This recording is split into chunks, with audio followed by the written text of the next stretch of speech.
right. Everything looks aces this morning.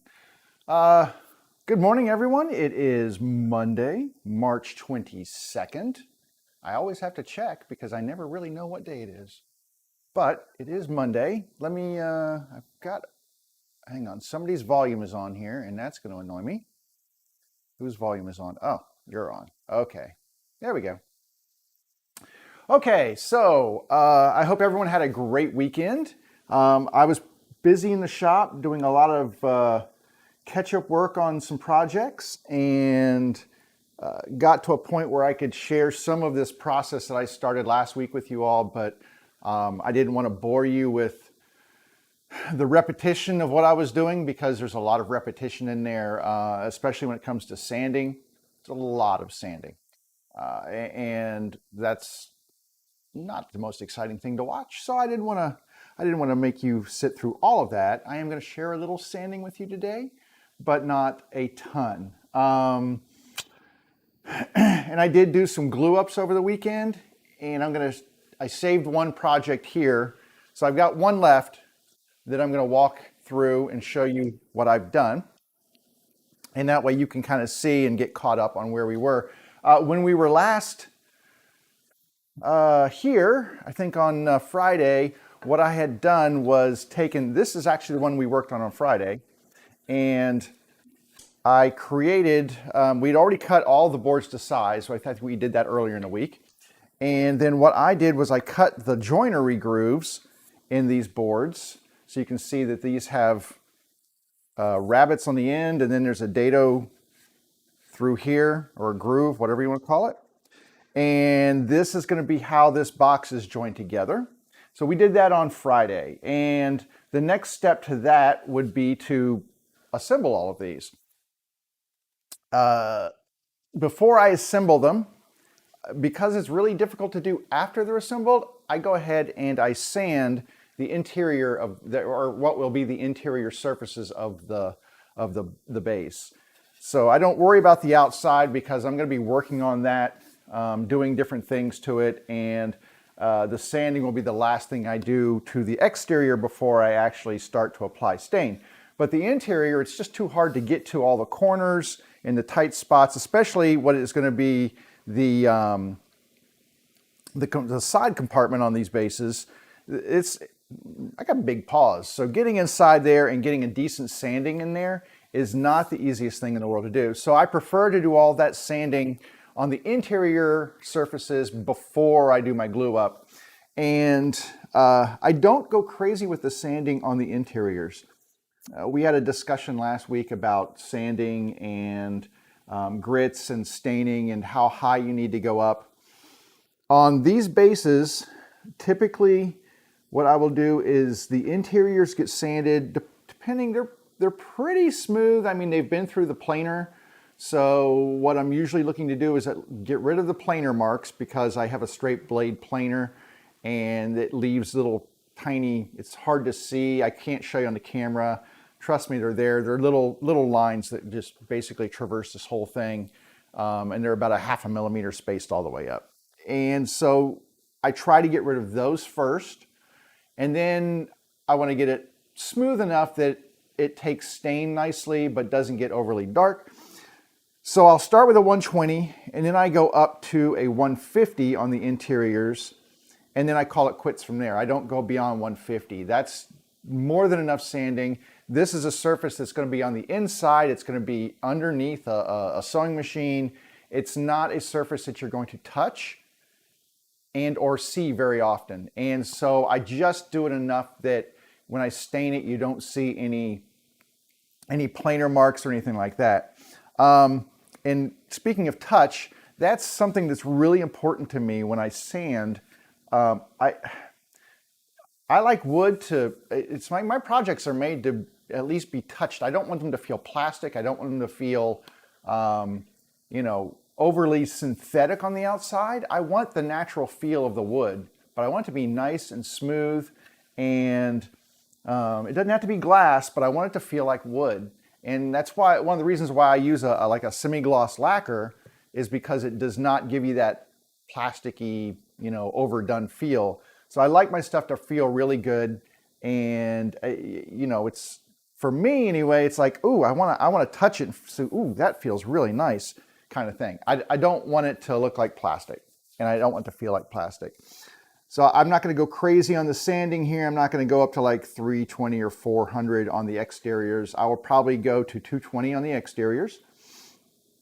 And like I said, generally on the sanding grits, I'll start at a 120 because my stuff is usually pretty smooth.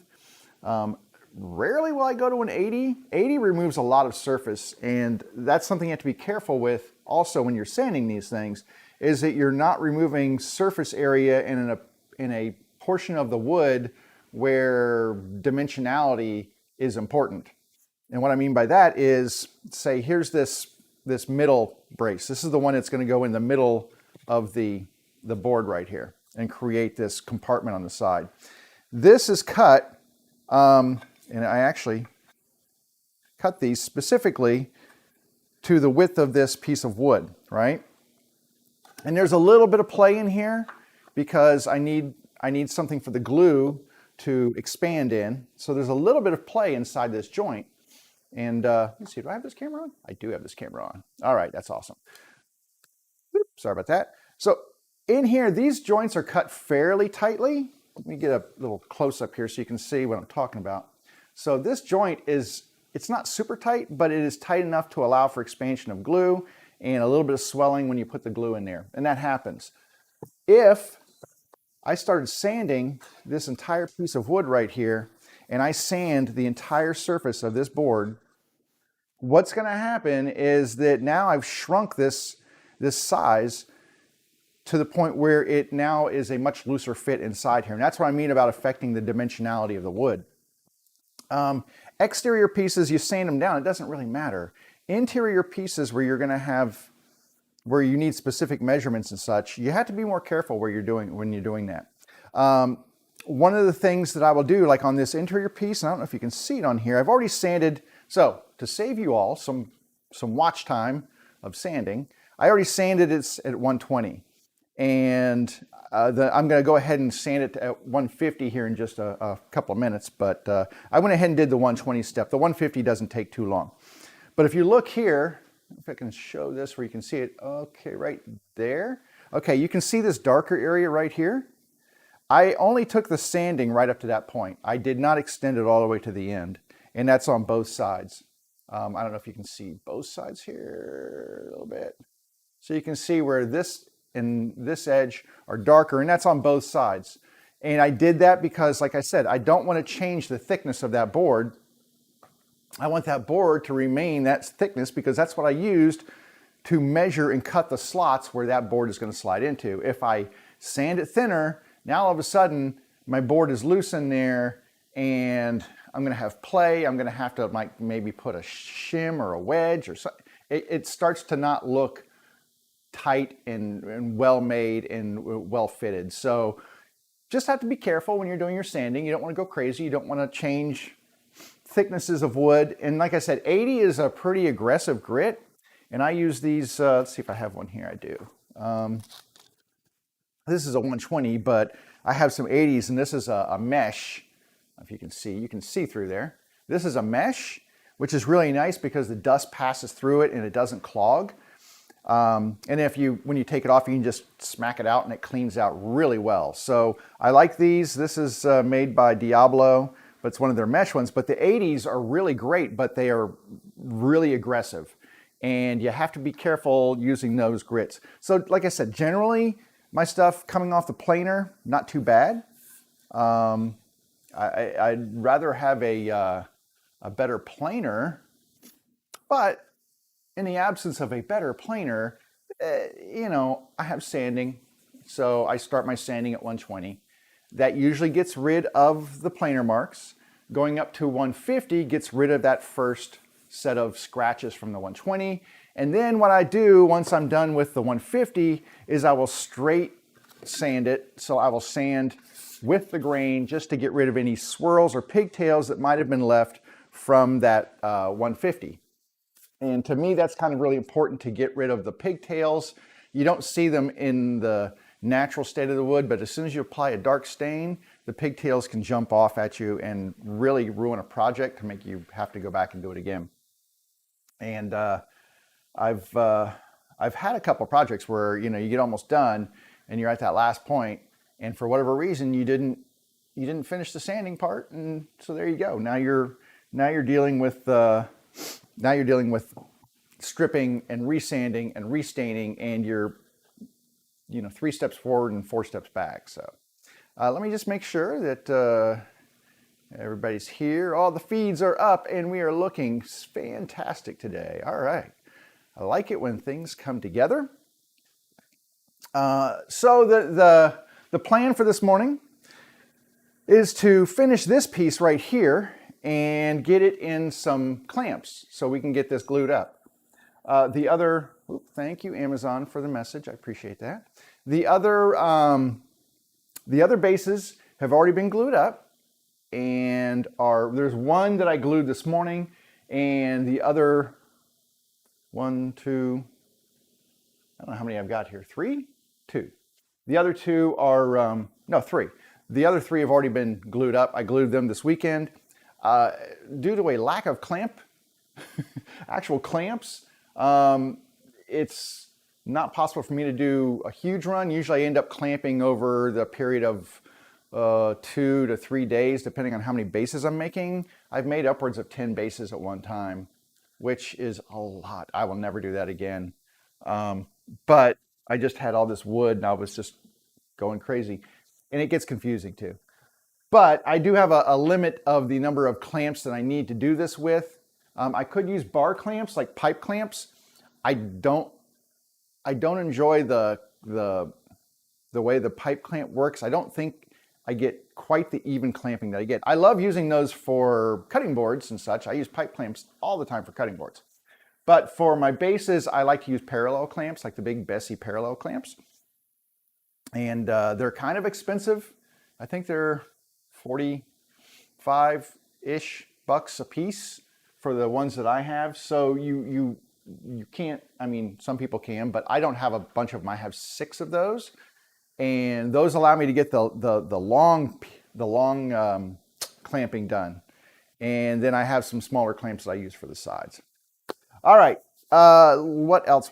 Oh, so let me show you what I did this weekend, because also what I did not subject you to was a lot of CNC work. I showed you on Friday. I showed you on Friday, the last episode 7, the CNC work to make I'll show you here, to make the handles. Mouth not working. So I made the handles on the CNC. Basically, I put 2 pieces of wood together, and then I CNC out a pocket right here. Let me see if it looks better on this camera.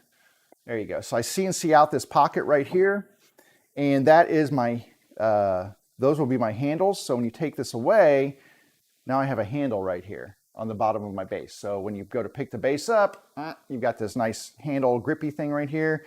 I only do it deep enough to get a nice finger hold in there. I have to leave enough meat in here to cut a rabbet for the bottom of the box, and then leave some wood between the bottom and the handle. So over time, I've established exactly what this depth should be for a 3/4 inch piece of wood, which is my standard size. So you saw me get to do one of those if you watched that episode. What you did not get to see me do was route the logos that I put into the side of the bases. This one does not have a logo. I left one empty because some customers, they just don't want the logo, which is cool. But a lot of people really enjoy the logo on there. And to me, it kind of makes it a very unique piece. It's very unique to me. And it kind of is a telltale. Now, I will tell you that there have been people who have stolen this idea from me. Stolen, borrowed, acquired, you pick the word, copied. I was the first one to be doing this. I do this with the CNC. These are carved into the face of the wood. There's a dude who's making bases who has a laser cutter, and he chooses to laser burn a Singer emblem in the front of his. I think he does the S, which by the way is still trademarked. Mine's not trademarked anymore. So, you know, I'm out of legal jeopardy, hopefully, with mine. Him, you know. But yeah, so I was the first person to be doing this, which kind of makes me happy because I came up with this idea of putting that in there using the CNC machine. I added the flourishes on the side to kind of make it really nice and fancy. And there's a nice view of it right there. And yeah, and this comes out beautiful. When I stain it, this just pops out. It looks fantastic. It just adds a really nice decorative touch and kind of takes my game up just a little bit in terms of what I offer as opposed to everybody else. But these take about a half an hour to carve each one. And since I did 4 of them, that was a couple of hours, excuse me, that was a couple of hours of carving on the CNC plus, you know, setup time for each one. The nice thing is once I get these set up, it's just a couple of minutes between each one. I can swap one out, put it in the clamps and then lock it down. And I only have to move one clamp to pull it out. And then I slide the other one in, lock it down, set my center point, establish my base thickness, and off it goes. So I'd say total time to carve these is about 35 minutes with setup, once I have the preliminary setup done. And so I just kind of grind through these. So that was a couple of hours worth of work. Plus it's noisy and I have to wear headphones and such in the shop. And like I said, once you've seen the CNC kind of do its thing, it's kind of boring. One day, maybe I will set up a little time lapse of doing one. The other thing is I put a dust boot on there. So with the dust boot on, you wouldn't really be seeing a whole lot because the dust boot covers most everything up. But I can't really carve without a dust boot because CNC machines make a lot of dusty little chips and messes. And my shop is dusty and messy enough without adding to it. So the dust boot is key and critical. All right, so that's what I did this weekend was I carved the logos in the front, and then I did all of the sanding of the interiors, and then I glued them together. By the way, this middle piece right here is not glued in right now. This is just there because it keeps the wood in place from bowing or whatever. When I put the clamps on, I make sure that this is there so that the wood doesn't bow or anything while I'm doing it. It just keeps it in place, and it keeps me from losing this piece because this is the one that goes with this base. This will knock out of here, and I will take it out before I do the routing in the bottom. I'll do a rabbet in the bottom of this for the base or for the bottom, and I will take this out when I do that. Once the bottoms are in, then I measure how much of this board is going to be sticking up. See there, if you can see, let me switch again. So you can see, like, if there's a bottom to this thing, it's not going to set all the way down in there. And I will measure how far down it needs to go. I'll take this over to the table saw and cut off the excess, and then I'll finish it with a hand plane to get it flush with the top. But that kind of comes later in the process. All right, let's see what we got here. We've got this piece right here. We're ready to roll, I think, on this one. We have my sander right here, my trusty skill sander. My sandpaper on here is a 120, and here is a little tip for you all. I do this, I have just a permanent marker type thing. Before I start using a sandpaper on my sander here, I usually just write the grit with the marker. And the reason I do that is, even though, here's a pretty fresh one, even though, I don't know if you can see it, the grit is visible on here right now. Once you've been using this for a little bit and you're switching through sandpapers, this number gets really super hard to see to the point where you can't tell. And when you're only going from like a 120 to 150, sometimes it's really hard to tell which paper you have. So I just do that. Even with a heavy amount of dust on there, you can still see it. And that makes it easier for me to use. So here's a 150. And it just makes it easier for me to keep an eye on my grits and make sure I'm grabbing the right one and not struggle with trying to find which one is the right one. There's a 150 right there. Yeah, so that's an easy thing for me to do. I do have a 150 right here, and I'm going to put that on my sander. One thing I actually like about this sander right here, even though this is a budget model sander, it is not really super expensive. I think you can get one of these at your local box store for about $60, give or take.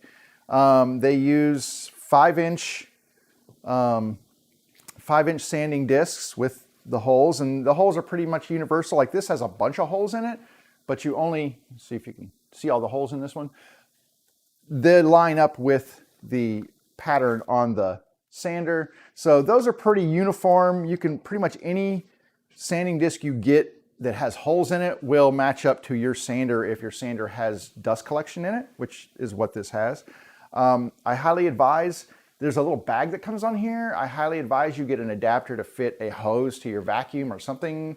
The little bags get filled up and then dust still comes out and goes everywhere. So the hose on here is key for me. It just does a great job. Okay, I've got the 150 on here. I've got my ears. We've got some boards over here. We've got a different angle over here. Let's see, is that my angle that I want? No? How about this one right there? No? There we go. Sorry about that. Had to pick through the angles. Let's find a good one. I'm going to go ahead and do a couple things. Just let me tell you what I'm going to do. I'm going to sand this down to 150. Like I said, this will not take very long to sand the interiors of these. And then I'm going to take my router plane and just check these ends here to make sure that they are flat and there's no unnecessary grooves left from my table saw blade. And that will give me a smoother surface for applying the glue. All right, let me swig down the last of this coffee. Oh, one more should do it. Okay, I'm going to go to the ears. We're going to turn this on. I got my dust collection. And let's get, this will take just a minute. So enjoy the sanding.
All right, that's pretty much the end of that. Like I said, I already started with the 120.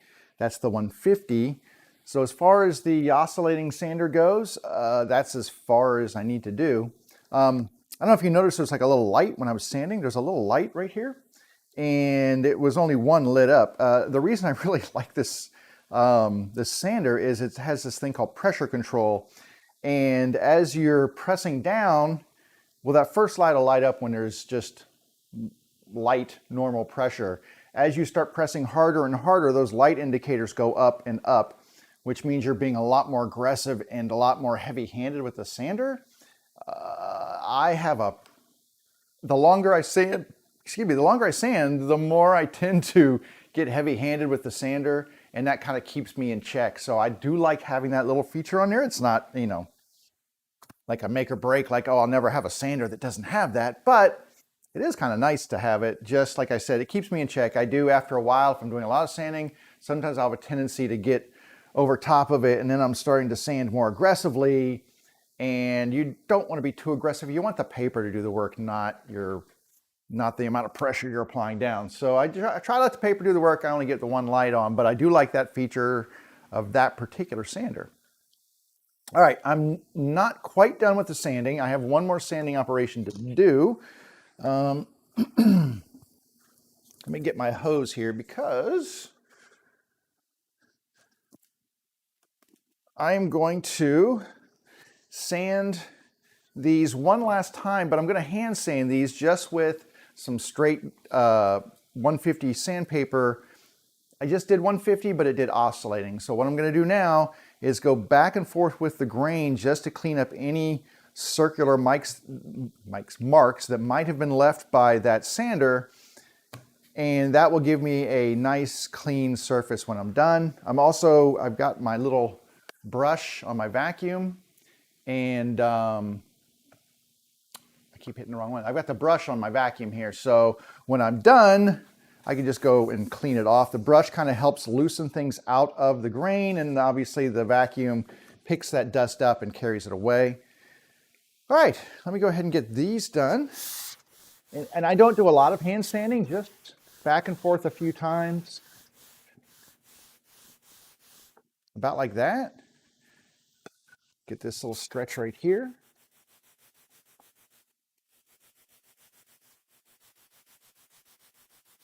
And that pretty much is enough, but if you can see it, it's kind of hard to see, but it does, you can see my little finger mark that I just dragged across. It does create some dust on there, and it does, so it is working. So let me go ahead and clean this.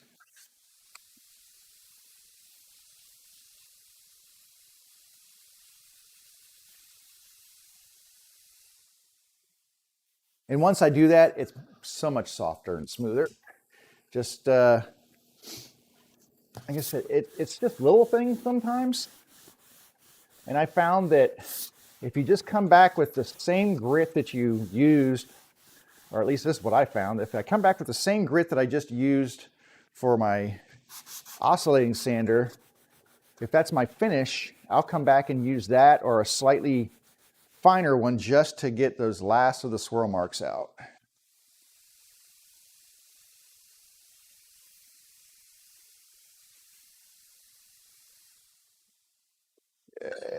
And just a couple of more here.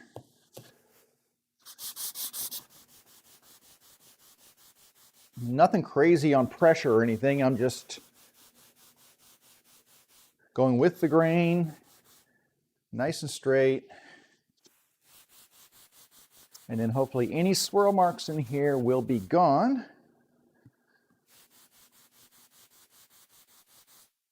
All right.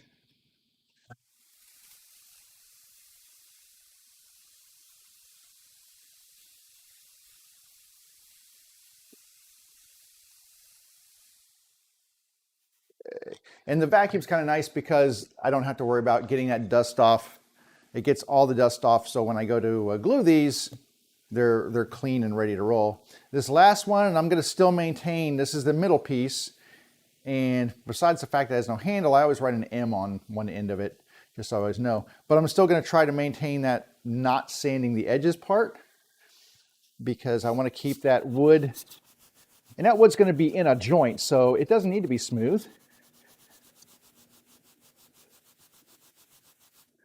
Just flip this and do this side.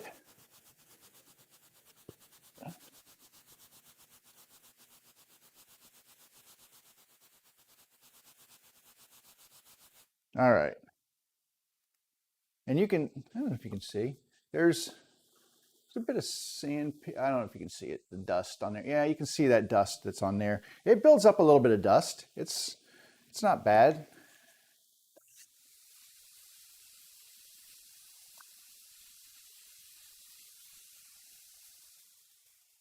And in all honesty, I didn't need to sand this piece because it's not going to get glued in right now. But I figure I've already got all the sanding stuff out. I might as well do that. All right, let me show you what I've got. So this is one that I glued this weekend, and this is my gluing rig for these things. And typically what I would do is, I think my camera's tilted a little bit, but I do one set of clamps across the sides here on these end boards, and then these long parallel clamps that put the pressure so those end boards are held in. And I have found that this is basically my best setup for clamping. I've never had one of these fail. In fact, I've had one of them where I've tried to get the pieces off, and they're so well set in there that I couldn't get it apart. They're just really nice. Even though there's a lot of end grain going on in there, I've never had it to the point where I wasn't able to get a really, really good tight glue joint that holds up over time, and those are going to fall. All right, let me set this down. These are going over here, and then I will join you over here. There we go. And we can work on getting these glued up. Oh, actually, wrong. I forgot. There's one more thing I want to do. So this is what happens when I don't do things in order when I take a step out. Before I glue these in, I want to go ahead and address the, let me put my little pad down here. I like it. I'm going to address the dados here and make sure that they are cut to the exact depth and cleaned up. So if there's any high spots, I want to bring those down. And that's what my router plane does for me. Let me see if I can find a better, is this one going to work? Better. Okay. So this is my router plane. I think I've showed you this before. It's from Veritas. And it has, I'm going to go to this one so I can show you. In the bottom, there is a blade that sticks out, and you can use this lever right here to dial in exactly how much depth you want from this little blade at the bottom. And this blade, I can set the depth. It's kind of hard to see this thing. There we go. There we go. So there's the blade right here. This is the blade that gets lowered. And this rides on the surface of the wood. So like right here, I would go back and forth. Now, I set this depth to the exact depth that I wanted, which was 1/2 inch when I set up my table saw to make these cuts.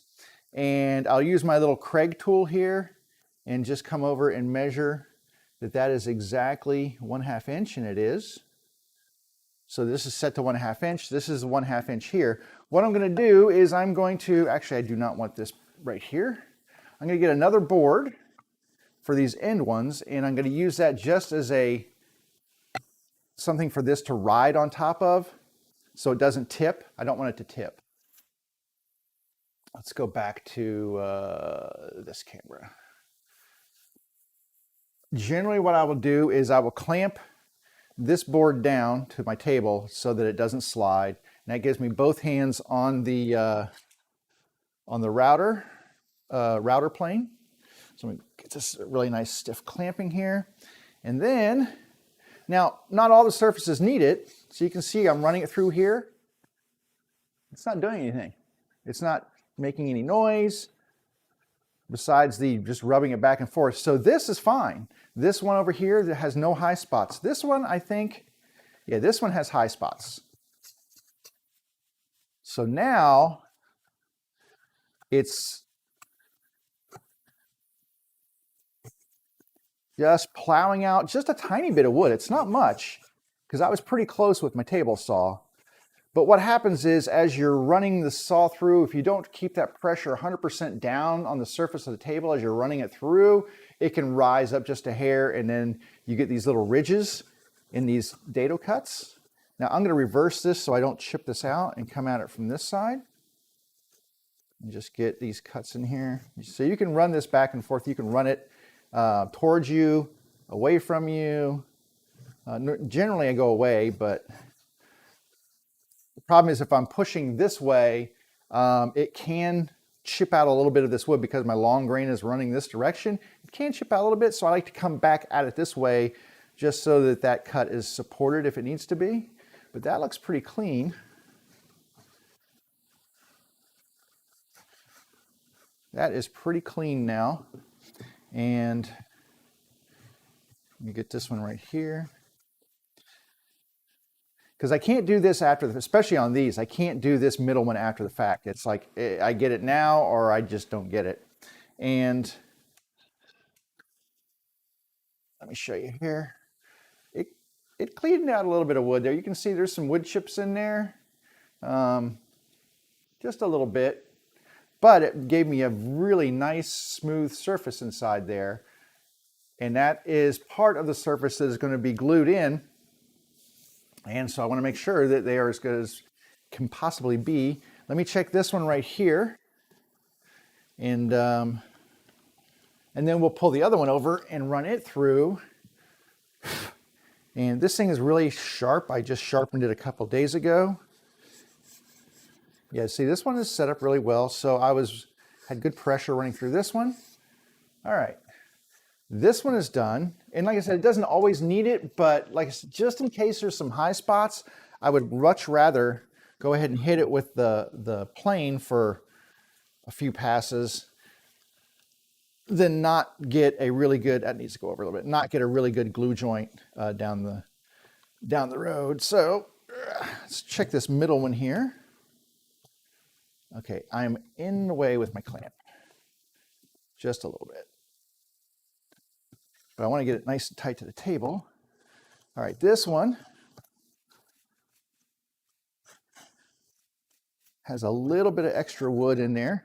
And sometimes this happens because if your wood, even though I plane these and they're supposedly pretty flat, if there's any type of little teeny bow, even though you're pressing down on the wood, when you run it through the table saw, you might just have a little bit of rise in the wood, and that can lead to you not getting a perfect cut. So let me put it here. There we go. That is nice and clean now. And we can run over to this side. Check this one. This one is just a couple tiny high spots there. And then one more.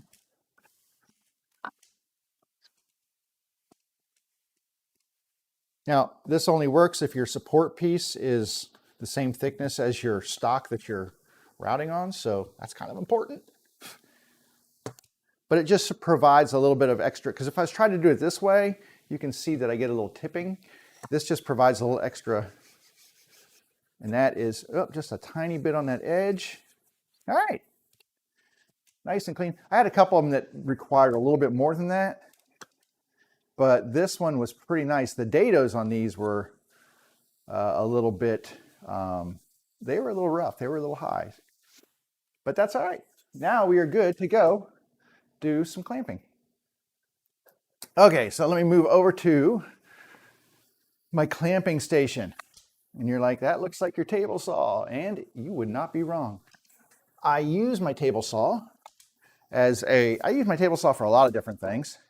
I have a cast iron top, and it is very flat. So I use this as a reference surface for a lot of things that I do. If I'm trying to make and you'll see this later in an episode or two, where I'm actually going to flatten, maybe today, maybe not, where I'm actually flattening the bottom of the bases if they're a little tippy just from wood movement or whatever. I use this as my reference surface to figure out where that tipping is occurring, and I mark it and keep planing off a little bit of wood until they sit flat on here. So I use this as a reference surface all the time, and I use it for my glue ups. All right, what I'm going to do is lay these out. If you remember, I labeled these A, B, C, D, and then I labeled these the same way. There's my front piece. This is D down this end. Now, this is where I can screw things up. So I may need to make sure, if I did it this way, and I have done this before, just not paying attention, I've got a pocket here, I've got a groove dado here and a dado here. They do not line up. That is tragic because the whole project is ruined. I have done it. It's sad. Anyway, there we go. And that's another reason why I'll stick this middle piece in there, so that I know that, all right, at the end of the day, I know that I've got these pieces oriented the correct way. This is C and D, so I'm going to look for that particular mark on here. Here is C and D. Make sure the handles face out, so C will always be on this side, D is on this side. And the same here, we've got A and B and A and B. The reason I say these things out loud like that is just because I've screwed things up. So by saying them out loud and verifying them, it just gives me another opportunity to get this right. This is one of those critical things where you really want to make sure that you're getting everything oriented the correct direction and everything else. Okay. I have this. Oh, the other thing I'm going to need, let me grab these, are these clamps, these quick grip clamps, which are very useful in the glue up process. Because like I said, they not only hold the sides, but they give me an initial clamping so I can lift it up onto the parallel clamps without them sliding around and such. For gluing today, we will be using Titebond 2 Premium Wood Glue. This is my glue of choice. For most of my projects, I use Titebond 3 for cutting boards because it is waterproof, or sort of waterproof. But for a lot of the most other projects, I just use Titebond 2, and this stuff is great. It holds. It's cleanup wise, it's pretty decent. Cleans up with water. I tend to use the world's best glue spreader, which is my Digits, so it cleans off my hands pretty easily. Yeah. All right, gluing these is really simple. All I do is spread glue on the corners on each one of these, right here and here. Remember, we're not doing the dado right now. So I just spread glue on those, or I pour some glue on them, then I'll spread the glue after I get it all poured, and then stick them in the clamps. Now, when it comes to glue, I've glued a lot of projects over the years, and my first big problem with glue was I thought, you know what, I want this thing to hold forever. I'm going to use a ton of glue. That's kind of overkill. You don't need a ton of glue. You really don't need a ton of glue. I like to have all of my surfaces covered, but I do a very, it's like, I don't even call it a skim coat. I try to squeegee off the majority of the glue, but I do try to get it in the corners all the way down to the corner. So I want the entire surface is going to be glued. Oh, and you do not want glue on your flat pieces of wood because, yeah, that's just not good. Because then they won't accept stain or anything else and it's hard to sand in there. But anyway, as I was saying, I don't glue to the extent where I get a ton of squeeze out. If I have a ton of squeeze out, I use too much glue. And that's an indicator for me. So I really just try to get a really nice skim coat over all the surfaces and then wipe off any excess because I don't want a ton of glue. I find that, you know, a nice smooth glue surface really does a good job of, now, you don't want a glue starved joint. I don't know if you ever heard that term, but a glue starved joint, that happens to me sometimes when I'm doing cutting boards because you're doing a lot of laminating. And so when I do cutting boards, I do typically use a little bit more glue. You don't want any open voids between where two pieces of wood are coming together. You don't want any open voids in there, which could allow for any sort of, you know, material to fall down in there. You want those to be solid and such. But as far as furniture and stuff goes, yeah, very sparing on the glue. And then what I will do is let me wipe all the glue off my finger after I've spread it. Obviously, you know, this stuff is not toxic, at least for getting on your fingers. It's not going to toxic. It's not going to hurt you. And I find it does a pretty good job. Let me walk over here just real quick and I'll show you what I've got for, if you can see it, it's very light. I mean, there's not a lot of glue on that joint right there, but it's there. So with proper pressure, after you get the glue on, there's no problem at all getting a really nice mount. Now I have to make sure, I've got my F here that's facing up. So now what I'm going to do is I'm going to make sure that this is on my table saw surface here. And I'm going to just fit these together. Just like so. I mean, these things fit in. It's such a simple joint. It really is.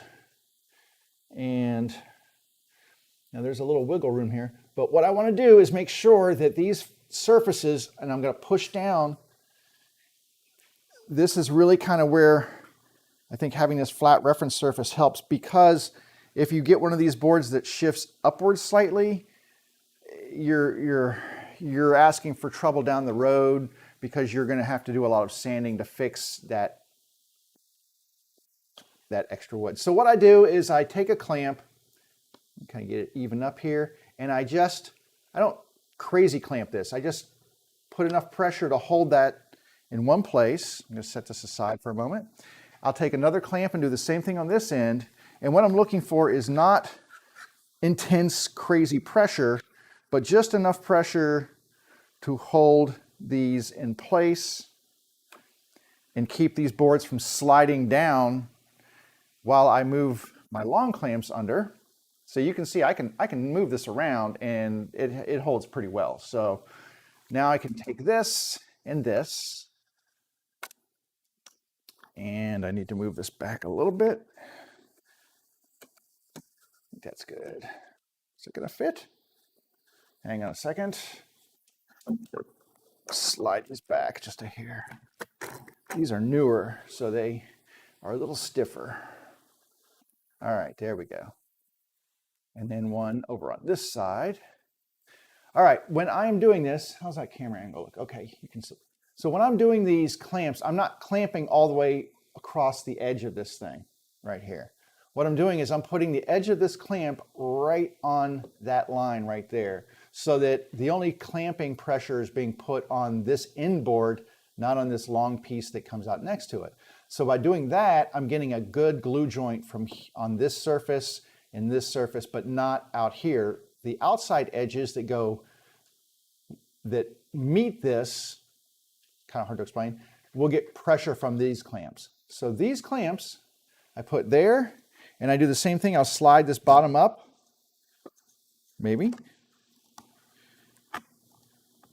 There we go. So I slide this bottom up and I get them lined up just to the inside so that they are only putting pressure on the end piece.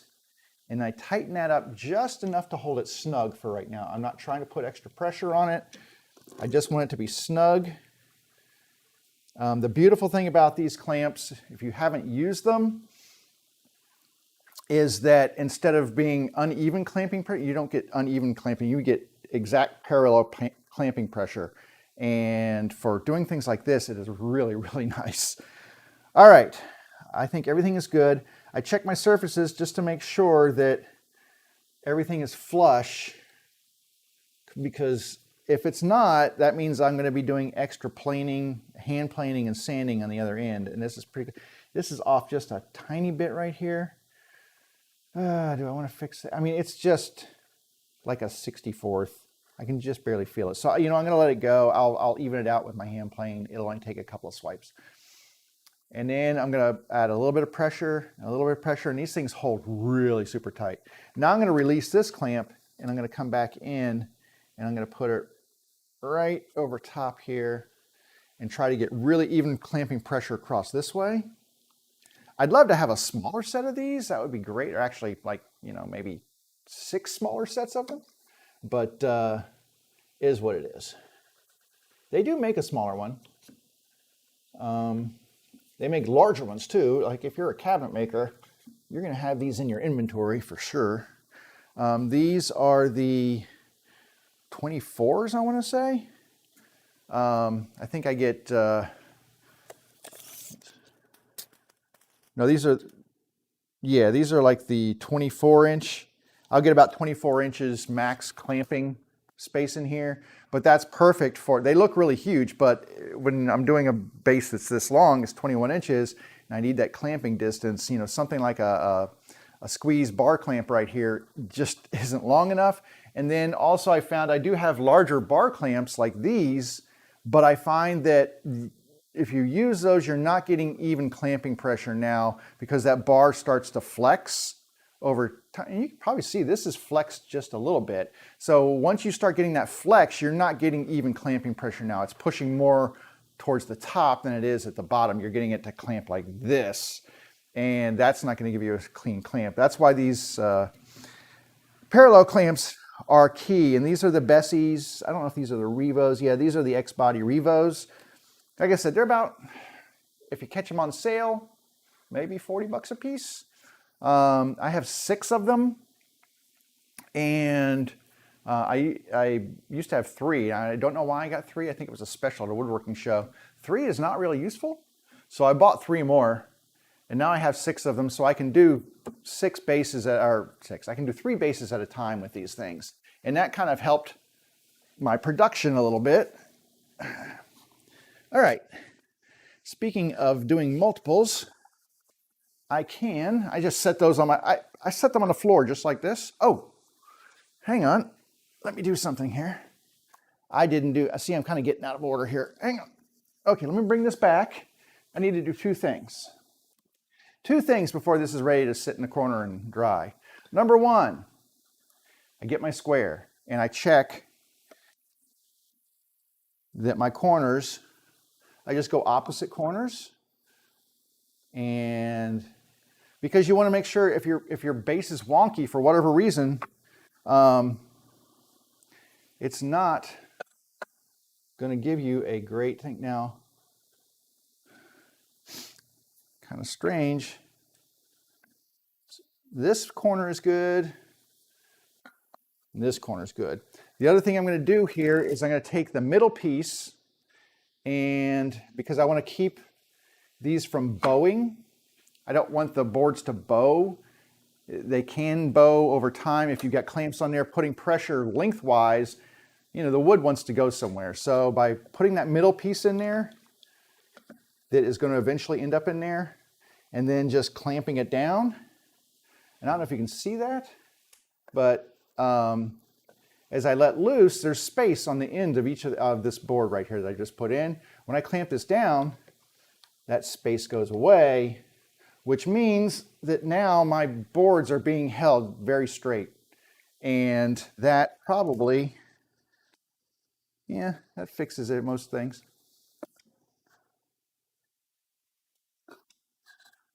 Now, if my base was not straight, then I would have to put another clamp across a corner somewhere in order to kind of get it out of skew and get it more back to right angles. And then once the glue dries, hopefully it'll remain in that right angle. This one's not bad. It's very close.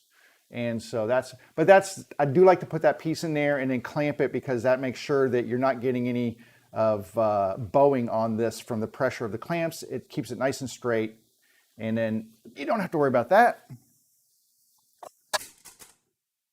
That was not the base, that was a piece of scrap wood. All right. And got a couple more that I'm going to take out of the clamps. Now this one had no space in here. I'd actually had another clamp on there and I took it out. But this one is very straight and flat against the middle board. So I knew that it glued straight. And let me get these undone. All right, and here is another base, ready to go. So that is those two. I'm gonna set these over here. And, all right. So I've got one, two, oh, here's another one over here. All right, so I have these three that have now been glued. I have one that I put in the clamps this morning, because like I said, I just have a limited number of clamps. So one of these I put in the clamps this morning, and then the one we just clamped up just a minute ago. All right, next steps. Slide these forward so I can access them from over here. We'll go and change cameras just because we can. Okay, let me just make sure that I'm not missing anything here. Okay, okay. And is that far back? Why is that so far behind? There we go. All righty. Scrap wood, do not need this anymore. In the scrap pile. One thing I do like to do with my router plane, now that I'm done taking those down, is I like to loosen this and then raise that blade back up into the recess of the bottom here, just so that that blade is not sticking down past there, so that when I set the plane down, it's not going to impact anything. Because like I said, it's kind of hard to sharpen these things. And so I like to keep them as sharp and out of the way of getting hurt as much as possible. Okay, and we'll set this aside. And let's see what's next for our lovely bases here. All right, so I've got the base glued up. A couple different things we can do from this point. Let me move these over here real quick. So a couple things we can do from this point is we can clean up the edges. I like to leave just a little bit of, there's a little bit of overlap. You can see that little shadow line right there. This surface sticks out just a hair past here, and I'm saying like maybe a 64th. And what I like to do is clean that up with my hand plane.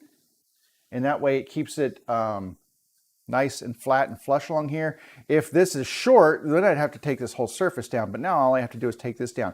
The only problem with these are they're end grain, so they're kind of a little bit on the stubborn side. Let me get this lid out of here.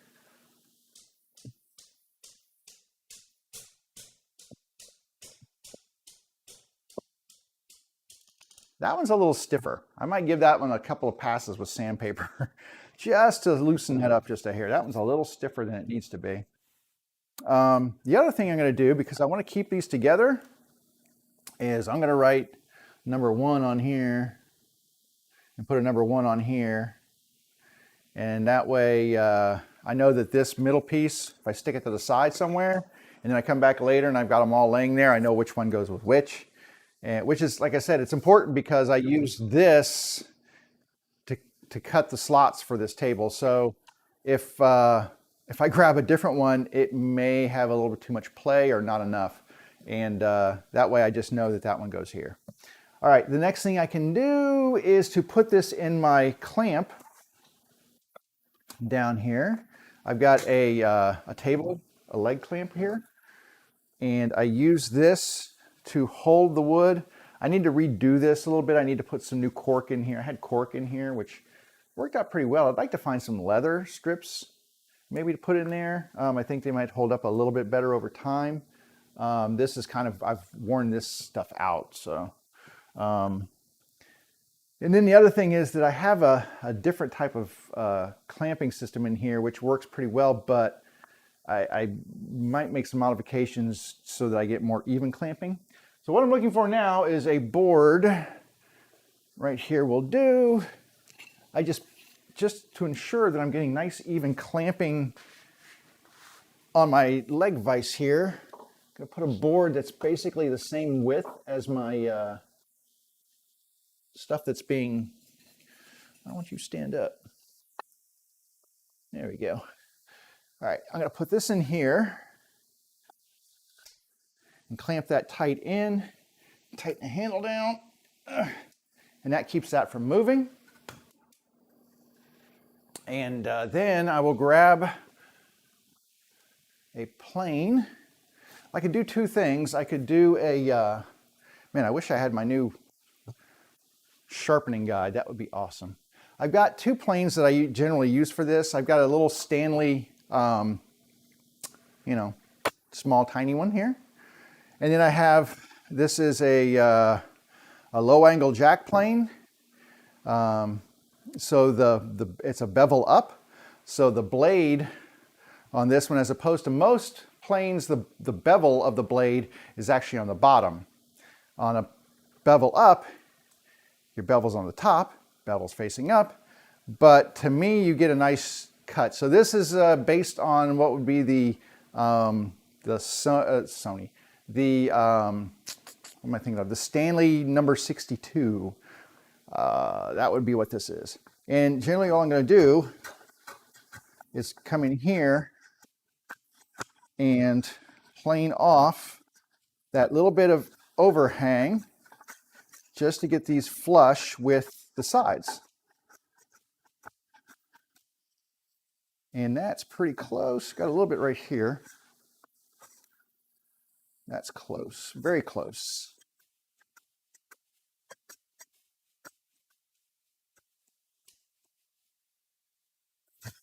So what you don't want to be doing is taking off big pieces of this, but I know that when I start to get a curl that is larger and flatter, that I've now got this very flush here. I've got a couple little rough spots right here that I might get those cleaned up. So this side's good. And let me give you a before. So here is a before. So you can see that. And then this is the after, which looks much nicer, very clean, very flush. And you might ask, well, why don't you just go ahead and do the other one while it's sitting there? And, you know, it's a valid question. The problem is, when you're doing this, you don't want to plane, like I would not run the plane this direction on this side, because what happens is there's no fibers being supported at the end of this board. Those wood fibers are sticking up, and when you hit them with a plane or something, there's a big chance for chip out because there's nothing holding against it. It'll just push out this way. When I plane from this side, there's a whole board pushing against those fibers. So they stay straight up and then they don't chip out. So I always plane into the body of the base, so that all these fibers, because this is ingrain and they will chip out. So I always plane in the direction of the base, or the main part of the base, so that all these fibers back here are always supported. And yeah, it doesn't let me down. It does a good job. And I don't get that annoying chip out that if you chip out, you're going to have a hard time getting it cleaned up. Now, that being said, I do, garbage dump, I do round my corners on my sewing machine bases. They get a 1/2 inch round over. No, they get a 1 inch round over on these corners. So there's a 1 inch round over. So this isn't necessarily critical, but I do want this to be flush because when I do the round over, I don't want the bearing that rides along here to raise up and create an uneven surface. So, yep, not bad, almost there. You'll notice there's maybe some squeaking, and really I could get rid of that. I just need a little wax on the bottom of my plane, and that's just cutting right through there. There we go. There's a couple of little tiny low spots here, so I'm going to have to take a couple more passes here. This is part of the process that I kind of really enjoy, is using my hand planes and really kind of getting in there. I'm a little low right here.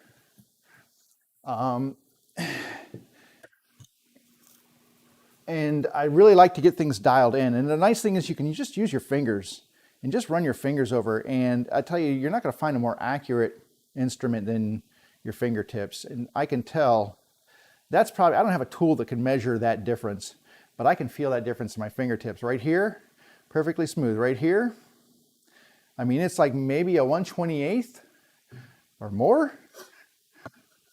So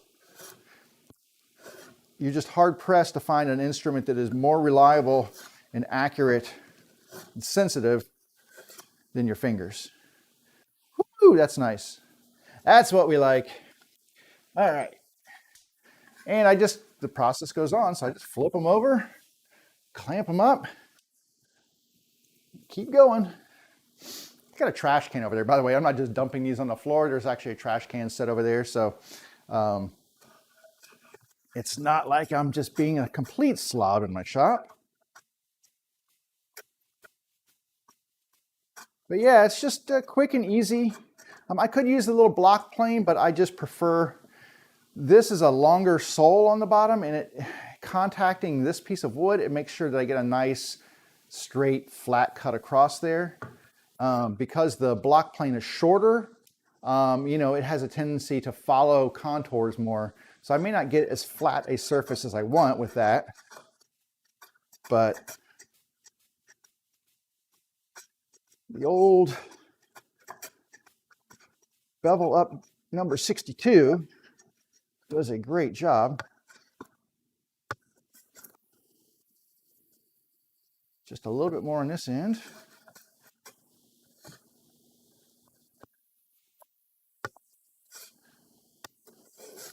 There we go. This side done. And let's do another one here. You can see how much wood I'm kind of taking off there. You know, I get these nice little shavings. And so I'm not being super aggressive. I'm just getting these down and flush. That's my whole goal. I also, if you notice, I come at these from like a, I don't come straight into them, because the blade in here is, obviously it's flat and square, and then you're pushing across the whole surface of the wood. So I prefer to use like a shear cut where I'm coming in at an angle, and I get better results that way, at least on this type of cut where I'm doing end grain, because end grain does not like to be cut. So I do this shearing action, and I tend to get much better results from that. I might have to wax this in a minute. Just a little bit more over here.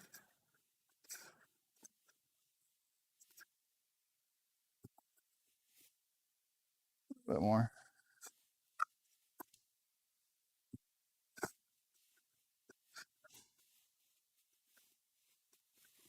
Yeah.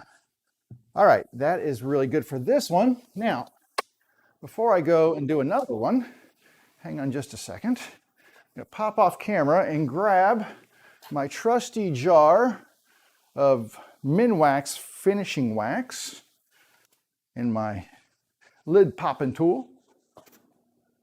All right, this is just basic furniture wax. You can get Johnson's, Minwax, whatever, it doesn't really matter. It's just a nice paste wax. I also use this on all of my machine surfaces. So on my jointer table, my bandsaw table, my table saw table, all of the cast iron surfaces, typically about every month or so, I will hit them with some wax for a couple of reasons. Like right now it's the dry season, so I'm not really worried about moisture, but moisture will be here soon where I live anyway. When you live in Northern Virginia, you're going to get moisture. It's going to be humid. But the other benefit is that it helps your wood glide more smoothly. It reduces friction, and that leads to smoother cuts. At least what I think it does. So I just put a little coating on here. I mean, I could do the edges too, but I'm not really needing to right now. But you know, what the heck? Just as long as I'm here, might as well do it and get all of the surfaces here. Well, I let that dry for just a minute. Let me tell you about the plane here. This plane is a Wood River, which is the house brand for the woodcraft stores. I don't think anybody else carries Wood River. I don't think you can get these in, I don't think you can get them in Amazon or anywhere else. I think you have to get them from Woodcraft. So I believe this is their house brand. It's a very well-made plane. Very good quality.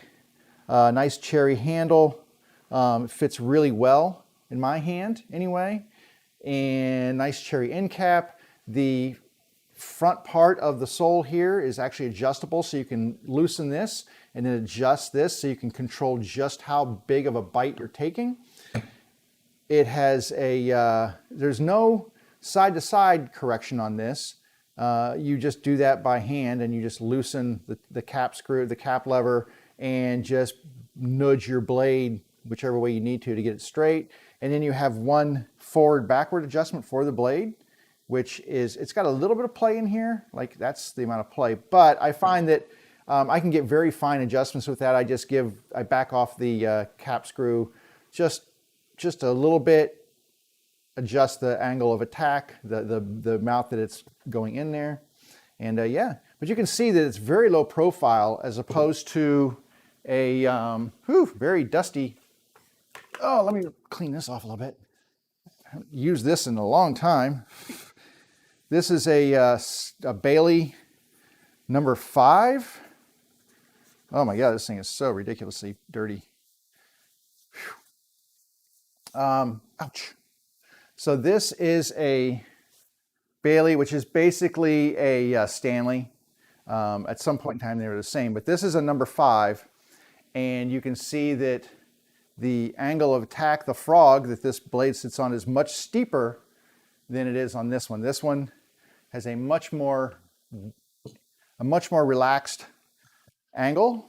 This is a much steeper angle right here, and this this one is a bevel down. So the bevel runs this way, and I got this at an antique shop and did a cleanup on it, and it's a great little plane, man. You just sharpen up the irons. Don't hate on the old ones, man, if you can find them. Now they've kind of gone, some of them have gone crazy on price, but I'll tell you what, a great place to find is an antique shop. Usually, if they don't specialize in tools, you go through, you'll find somebody that has tools in there, and because they don't specialize in tools, they're priced really reasonably. So let me go ahead and just buff this off, and that is silky smooth now. And get the sides over here, get the other side here. And I have flattened this sole on my diamond stone, so it is very flat. And typically I would just, every time I go and do a sharpening on here, when I have the blade out, I'll just go ahead and run it on the 1000 grit diamond stone just to kind of keep it nice and flat. But it really, there's not too much chance of it moving. All right, let's grab another one here. And let's pull out the middle piece. Is this one gonna be stubborn too? Probably.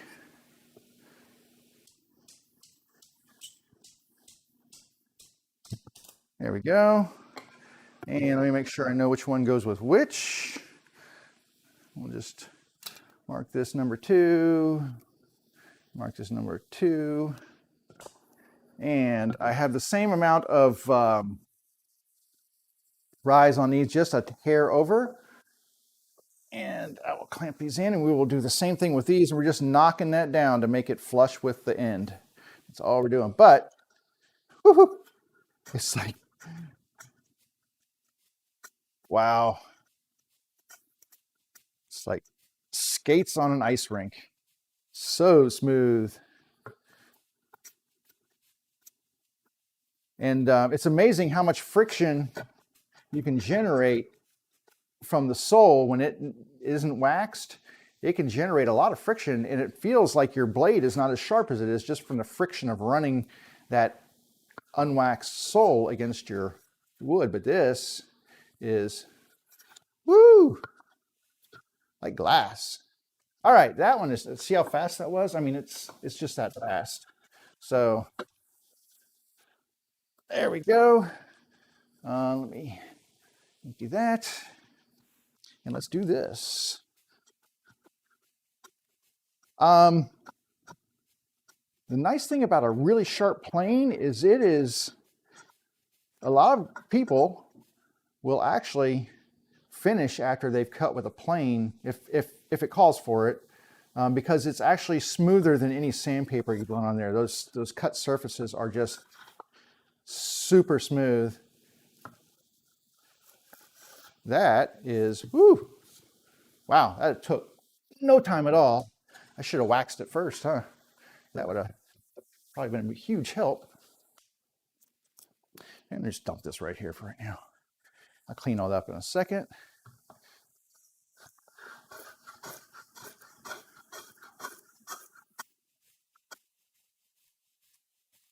And let's get this one. Right, I'm taking a little bit of wood with this one, but that's okay. That's flush. And one on this particular one. Dump that out.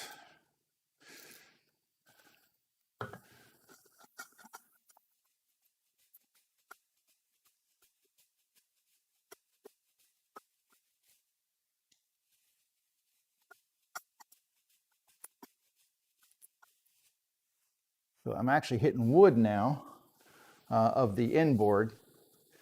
And wow, that is so sharp. That's nice. All right. Yeah.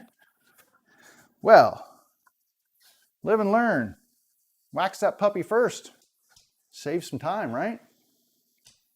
Because that would be really handy. All right, I've got one more to do. And then we can kind of see what's next on the hit parade. Actually, I could tell you what's next. Not the bottom of the box. The bottom of the box comes after I have made sure that these boxes are flat. I need to have a very flat bottom, which takes me back to the table saw, because like I said, that's how I establish if the bottoms are flat. But I have to have a very flat bottom before I actually do the routing for the bottoms of for that rabbet to accept the bottom. So did that make sense? I don't know. Anyway, I need to ensure that all of the edge boards are very flat as a whole before I do the rabbeting for accepting the base, or the bottom of the base. All right. And this, wow. So sharp. So sharp.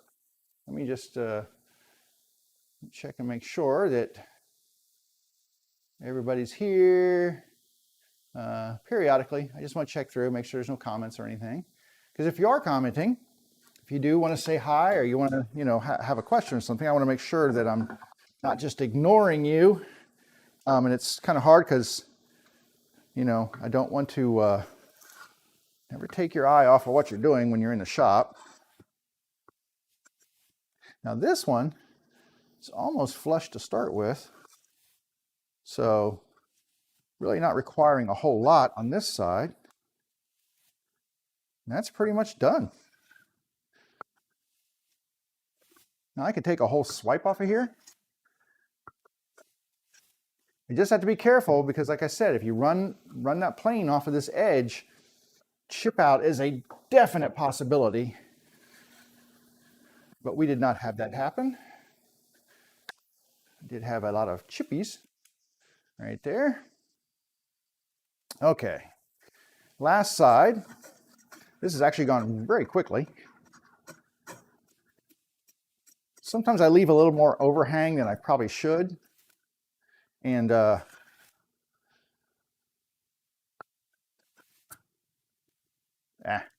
get that from the other side. Sometimes I leave a little more overhang than I should, so this takes me a little bit longer, but I was pretty tight tolerances with these. And that has saved me time on this side. So yay for that. Just fixing this area in the middle that I just ran over. Okay.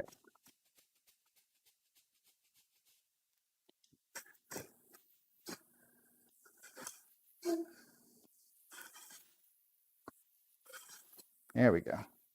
All right, this is flat from this edge to this edge, just flat as can be. Now there are a couple of like little blade marks in here, but remember I haven't sanded this, and it'll all get sanded in the end. Oh, you know what I didn't do? Throw this away. What I didn't do was mark this one, number 3 and number 3. Just to keep track of these things. Okay. All right. We have these ends. Let me come back to this one and show you. So all of these ends now are super flat, flush, 90 degrees, cut off the end marks.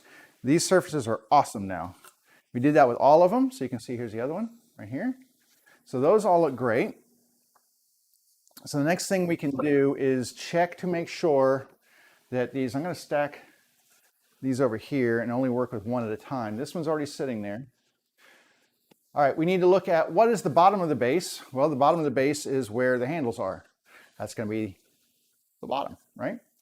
So I need to establish the flatness of this area right here. Now, I did a really good job, I think, of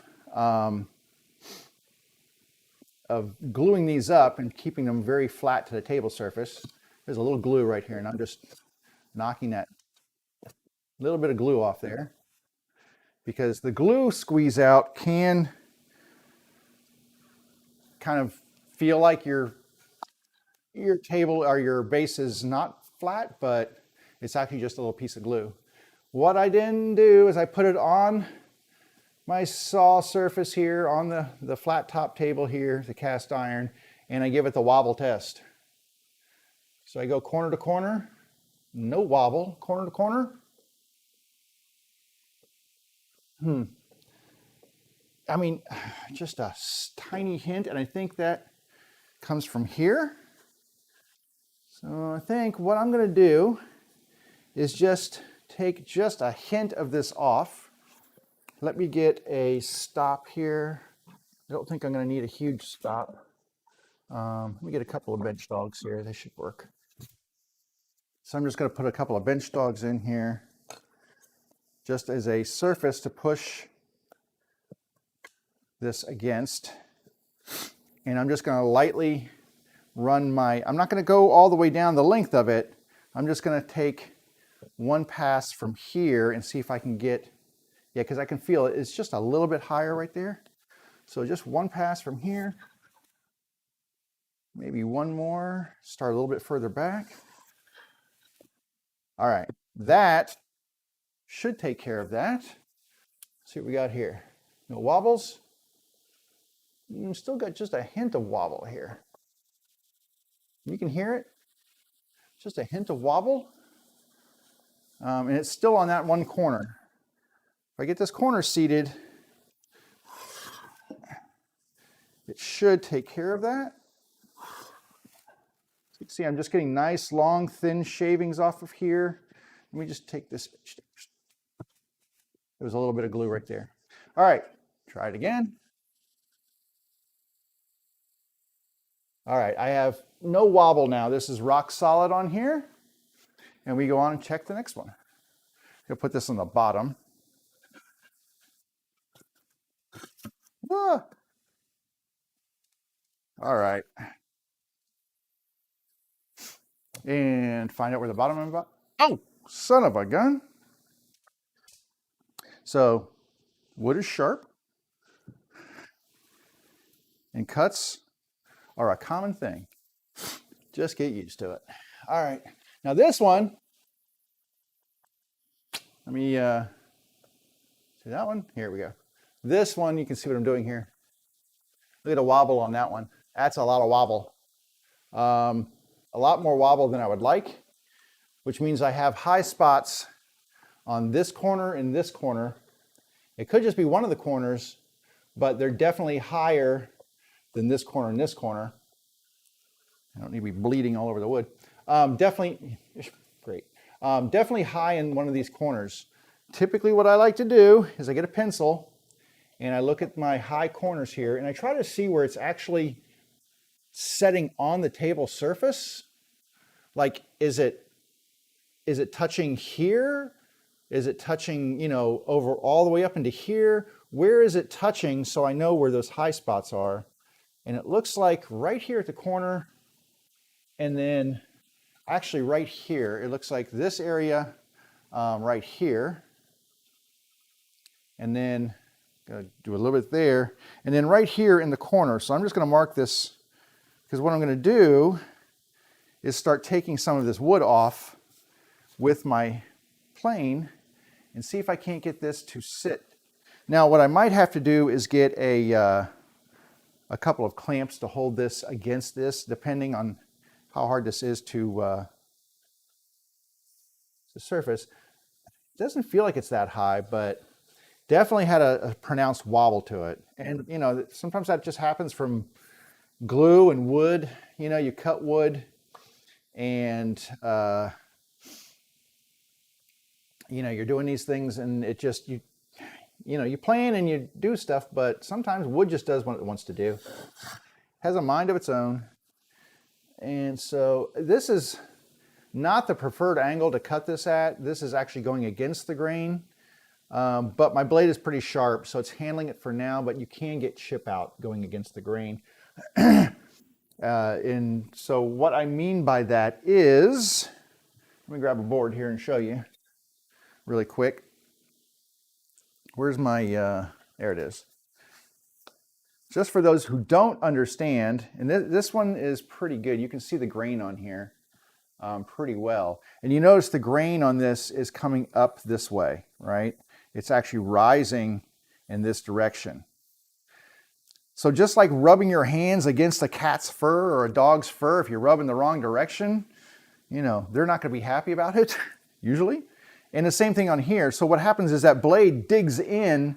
So you're getting that blade coming across and it digs into those wood fibers because they're rising right into that blade direction, and then they'll pull up and chip out. Whereas what you really want to be doing is running that blade. You want to run that blade this direction, so you're just cutting the tops of those off and you're going with the direction of the grain. They call this, like planing downhill or whatever you want to call it. The same goes for when you're running it through a planer, when you're running it through a jointer. You always want to look for that grain direction because you don't want the blades to be pushing into that grain in the direction where it's going to lift that grain up as it goes across it and chip out.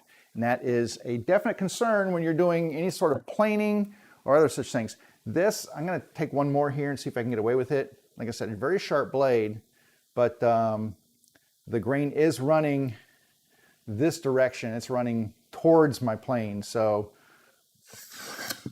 not the best direction to do this in, but you see I'm getting a little tiny chip out right here. The other section I needed to do was right here.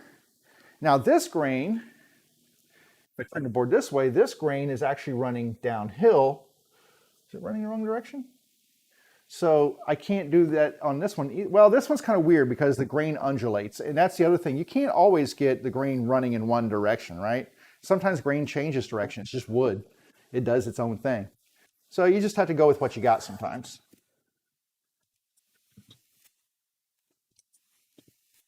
Now, I had a pencil mark going all the way across, excuse me, all the way across to here, and it just now made contact. So I know that this edge right here is actually a little higher than this. And now I'm getting it to where it's flush right here, which that might give me a little bit more. So I don't like to do too much planing until I've had a chance to check, and I just keep going back and forth. Now, still a lot of wobble here, but I can also see, okay, where's my contact points now? Where am I touching? Where is this wobbling taking place? This one is still right here, very tight right here, and up and through here. So I'm getting a lot of wobble, high point right here. So I'm gonna attack this one some more. Now the grain, yeah, it's just one of those things. Until it makes me, I'm more comfortable being over it and planing this direction. Is just more comfortable for me. But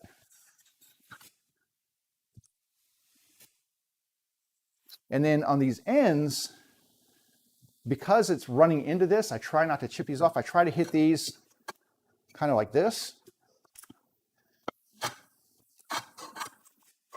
So I'm getting a shear cut off of here. I really need to have this clamped down now. Let me grab a clamp or two. I have these really great clamps, pardon me while I reach in front of you. But I have these really nice clamps. These are also a Craig product.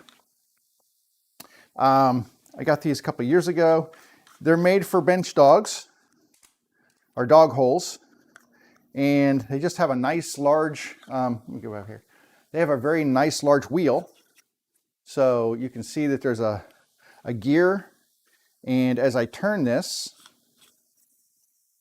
portion slides out. It has a foot right here that fits into a dog hole.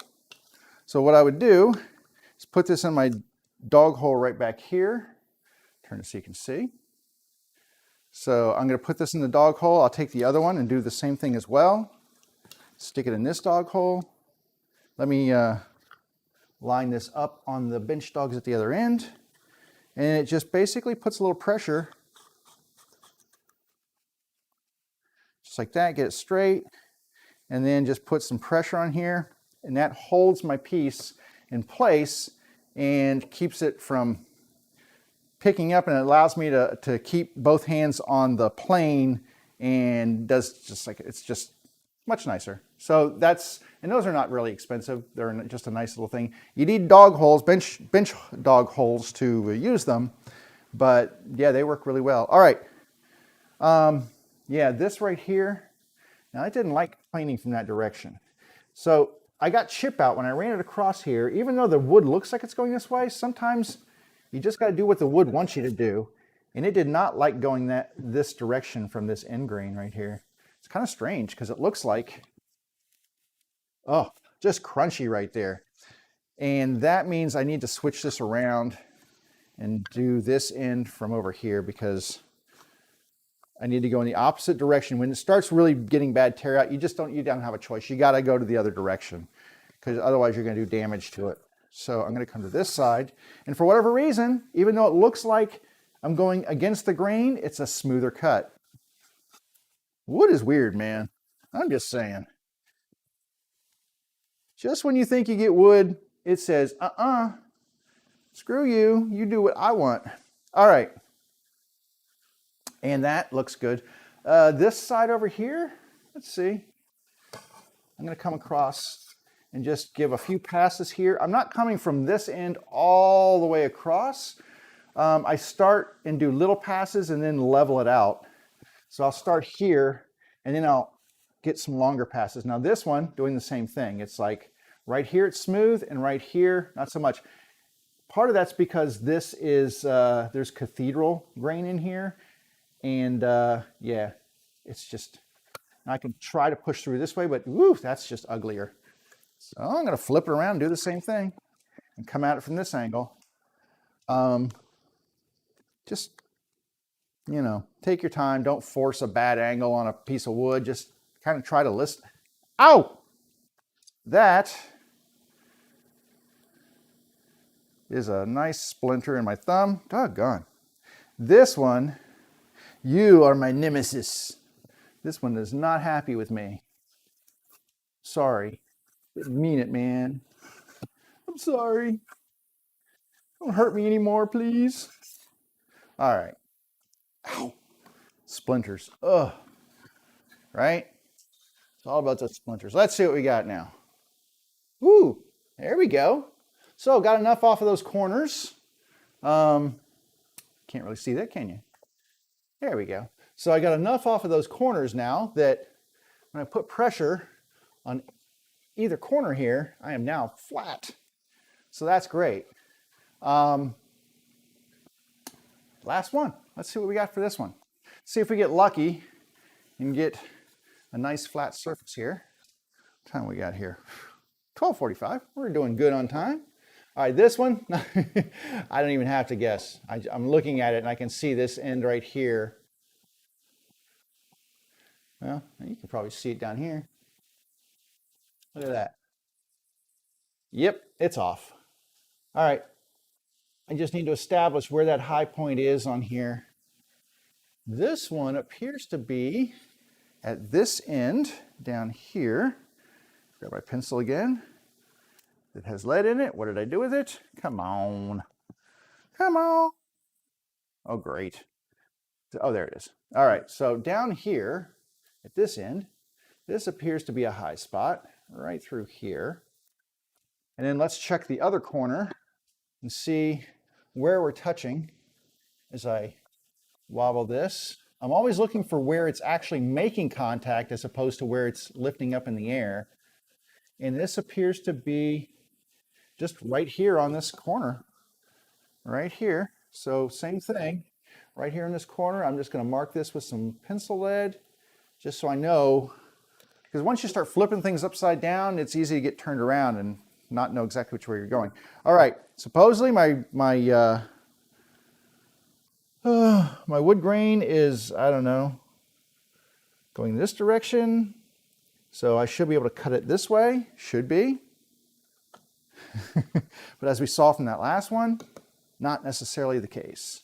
So let's start here. Let's take some passes and start getting some. And you can see these are relatively, oh, can't see. These are relatively thin pieces of wood that I'm getting off of here. They're very, very thin. I'm not taking a big chunk of wood out every time. I'm just shaving off little bits and trying to get this little by little down to where it needs to be. And then you can hear that last part is where I impacted the cross piece right here. And now I know that this is very flush, but I'm going to take it down a little bit right here as well. Just take a little of this off. And I'm doing a shear cut just to kind of control how that grain is running there. All right, now I'm going to look at this other end down here and see, it looks like it's going to want me to cut from this direction as well. And I like it when it wants to cut this direction because it just makes my life a little easier. And same thing, just right in this corner right here, looks like it needs a little bit of an adjustment. So I'm going to come down and I should start, well, that's actually, I think, impacting it already, but let's take another pass here and find out. Yep, and that last little scraping noise is me coming across, basically hitting this grain at like 90 degrees to the, So I'm going to another shear cut this way. Because like I said, the high spots were in these corners. Not so much, you get about 3 or 4 inches away from them, and these were already off the surface of the table. So really right here is all I'm looking at. So don't want to do too much. If you go past the point, then you're just chasing your tail. So I always kind of like to sneak up on these adjustments whenever possible. And wow, look at that. Look at that. Just a few passes on each side in the right place.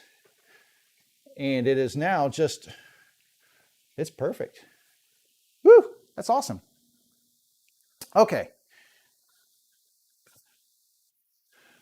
All right, I don't want to get too far ahead of things because I have 2 more in the clamps, and I need those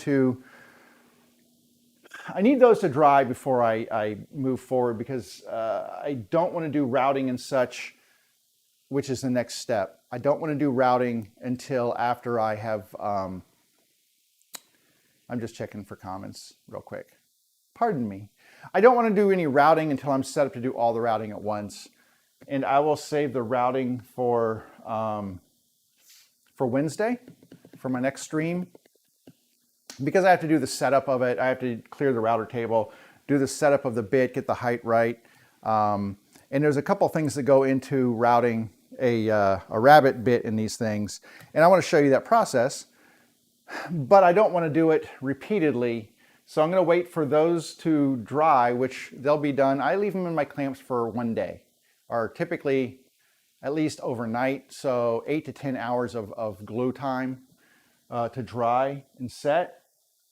And I've been very happy with that kind of time frame. Whew, dirty glasses. And so in order to kind of keep some continuity in my workflow process, I will wait until next Wednesday to route the bottoms of these. Tomorrow I'll pull those out of the clamps, and I'll do the same thing we did here. I will clean off the edges, and then I will make sure they're flat and square, so that when we get in here on Wednesday, we'll be ready to set up for the router, and I can route all 5 of them at the same time. And yeah, all right. But that doesn't mean I'm not going to show you anything else. First things first, let me clean up all of this mess right here, because I've got a lot of shavings right here. And then let me grab my vacuum and just kind of clean up the top here a little bit. There's my blood rag. This rag. All right, vacuum for a moment.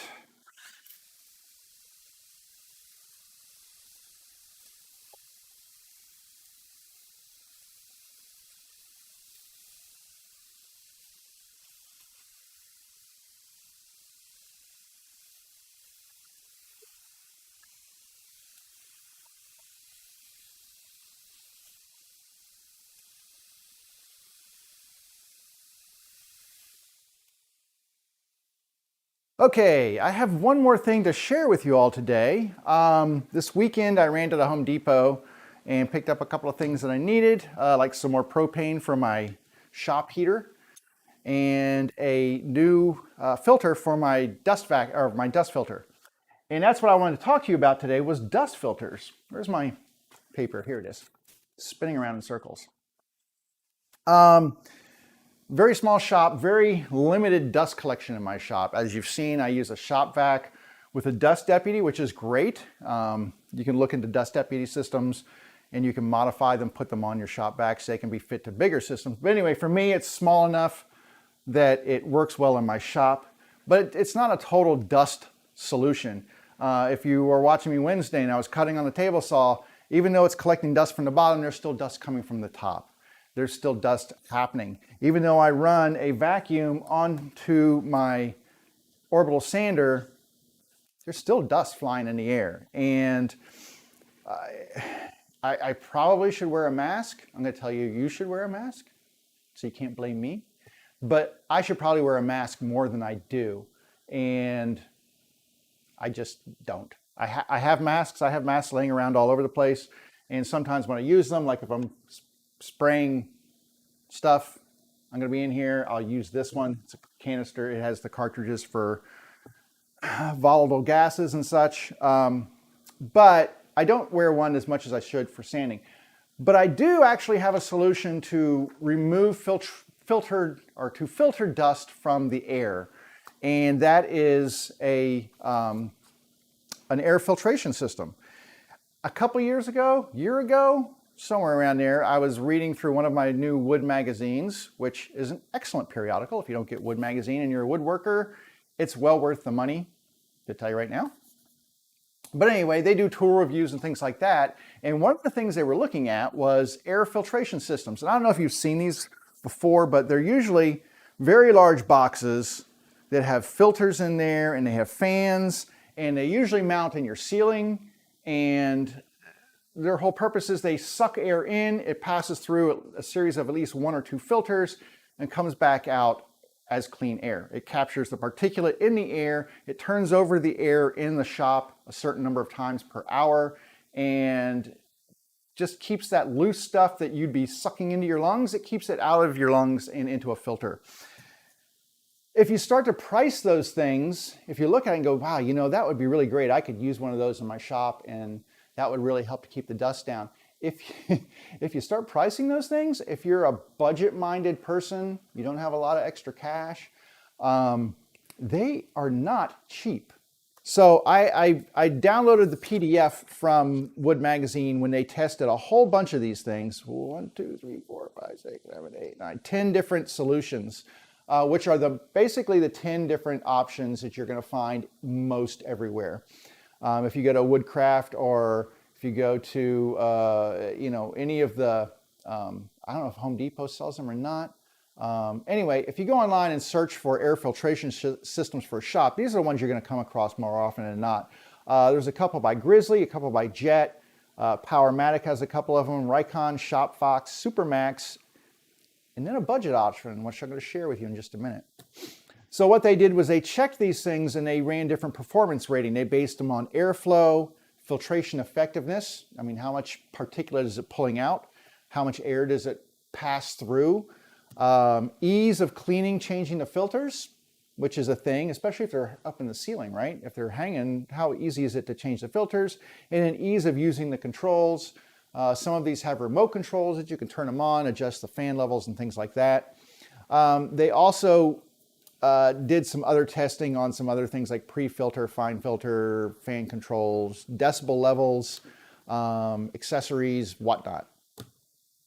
Anyway, once they were done, they gave all these a letter grade, A being, the best, to I think the worst grade here was a D, being obviously the worst in there. And also, they didn't rank them by price, but they had the price for these options. Aside from what I'm going to talk about, the cheapest one was $230, which is a Raycon 62-40 system. That was at $230. And then, I'm sorry, that's not the cheapest. There is a Grizzly at $225. There is a 2 Jet options, $400 and $700. $700. I think the 700 was the most. Well, no, Powermatic has a 500 and a 700. So Powermatic takes the crown for price, but that's not a surprise, right? Because it's Powermatic and they are the gold standard. But you've got to give them your gold before you get the standard. So, looking through all these things, I got to a part in the article where I was looking at the different models, and they had one other option in there, which was box fan. Just a simple 20 by 20 inch box fan. I was like, well, I got a box fan. And then you put a filter on it. And that box fan filter, out of all these models, that was actually rated the best budget model for performance and airflow above all the other cheaper options. It was better than the other cheaper options. And in terms of the 7 of them, I think it was, let's see, 1, 2, 3, 4, 5, 6. Out of 11, it was number 7. So there was actually pricier options that came in worse than a box fan with a filter. I was like, get out of town. I had to do this. So what I did was I found my trusty 20-inch box fan, which, by the way, you can buy these. You can go to Walmart and get a box fan, 20-inch box fan for 20 bucks. I mean, they are not expensive. Depending on the time of year, if you buy one now, it's not going to be too big of a deal to find one. If you wait till the summer when it's hot and then you try to find one, supply's a little harder because more people are buying fans, right? But this is a box fan, right? Really simple. Dial control on top, 3 speeds, 1, 2, 3. So my thought was, okay, I can do that. And then what do I need to do? Well, I need to stick a filter. So I built a housing, just a little simple housing for this thing to filter. I scrap plywood, right? It's just scrap plywood. This is look, if you look at the top, that's the top of the fan right there. There's my filter. Now, this just does not just slide in, because what I did was like, I really want this to be effective. So the airflow passes through the filter and then it kicks out the open side of the fan. So this is capturing all of the dust and dirt that comes in. Clean air comes out, right? So what I did was I just built this little, I don't know, little box around there. It wasn't hard, just some measurements. And then when I need to, I just change the filter. And then I've got fresh filtration for my shop. Let me make sure I'm going the right direction here.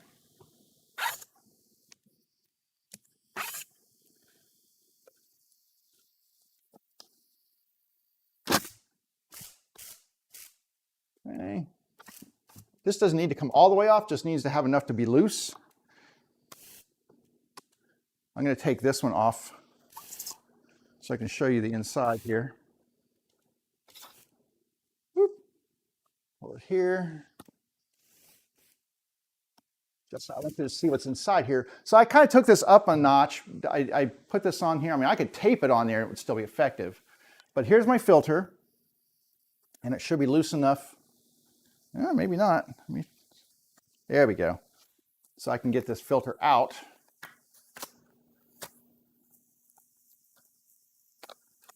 There it goes.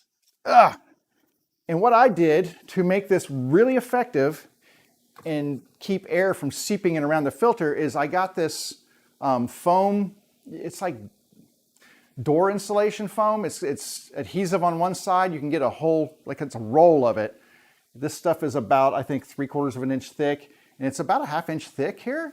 I just got that and put it all the way around the front of the fan so that it creates a more of a sealed surface around that vent.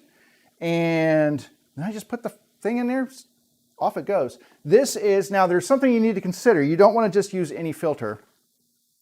I'm trying to look on this one to see what the filter rating is. This one has they have what's called a MERV rating. And in order to be effective for removing dust particulate from the air, you want to have at least a 10, MERV rating of 10. 12 is going to be better, but it's going to be clogged faster. Now this one, it's pretty clogged. It was time to be changed. How often you change your filters is up to you, and how dirty they get. This is just a standard Honeywell 20 by 20 electrostatically charged, but this is there's a MERV rating or an FPR. It's the same thing basically, and it's just how effective it is at removing particulate from the air. And so if you get one, like I said, at least a 10, 12 is better, but that does inhibit airflow a little bit. So it's kind of a trade-off there as to, you're going to get airflow as opposed to filtering strength. And then let me walk over here and throw this away. The other thing you want to do is be cognizant of the airflow path, just like changing your house filter. It's no big difference. So there's usually an arrow that says airflow this way.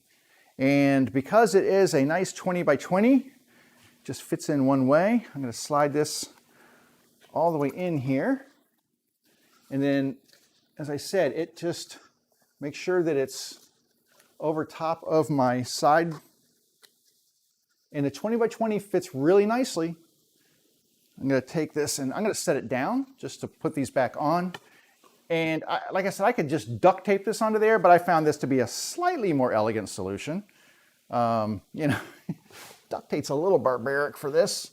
And this is nice because it allows me the ability to just loosen a screw to change filters out. Let me make sure I get this square in here, though it's not square. There we go.